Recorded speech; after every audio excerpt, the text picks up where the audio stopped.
For 16 years, the internet knew this song only from 45 seconds on a bootleg DVD menu. There was no artist credit, no release to fingerprint, and no clean lyric beyond a chorus asking, "How long?" Then, a search of a Canadian rights database produced one name, Paula Toledo. 5 days after strangers filled her inbox, the complete song was officially released for the first time. Paula Toledo wrote and recorded How Long with producer Jonathan Anderson in British Columbia. David Odlum mixed it, and the arrangement used guitar-driven pop that listeners later compared with the Cranberries. The track was considered for Toledo's releases, but stayed off her record. It remained useful as a licensing song, and an entertainment industry contact helped place it in the 2005 television movie Secret Lives and the series 15 Love. Those placements proved the song had a professional identity, but they did not create a searchable commercial single. Somewhere in the bootleg DVD production chain, the song was copied into a menu. The disc did not preserve Toledo's name, a cue sheet, or a readable source.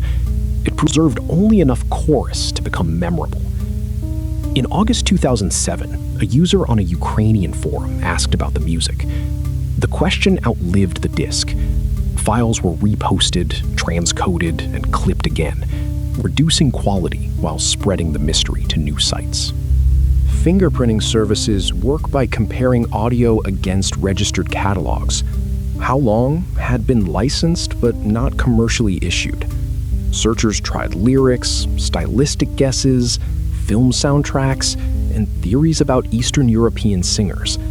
The unofficial title was based on the chorus and might not match the real title. Every assumption widened the wrong search space. The solution required a database built for authorship and royalties rather than consumer listening.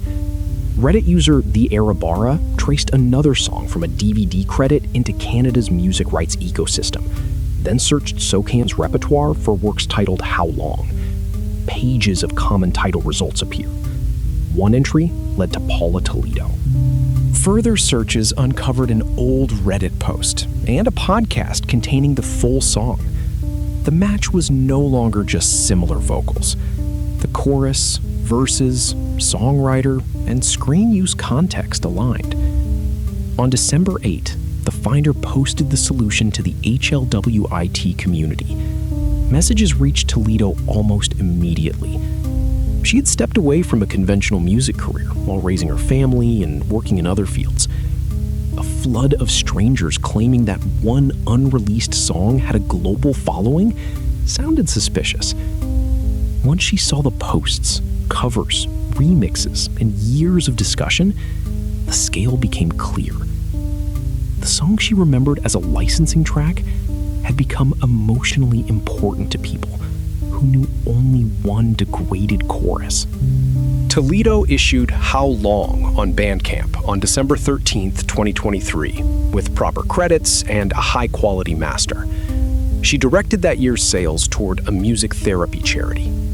The official release transformed the case from identification into access.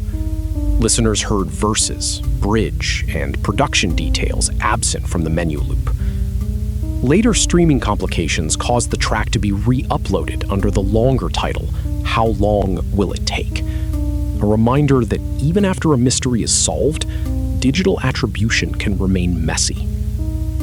Searchers had used teddy bear imagery in videos and community posts, giving the unidentified clip a visual identity unrelated to Toledo's original work. After the reveal, those symbols did not disappear. They became a record of the search era. Lost Wave communities build temporary titles, artwork, and narratives because an unknown song offers no official materials. Identification then has to merge that fan-made culture with the artist's real history, rather than pretending one replaces the other. No single clever audio trick solved How Long.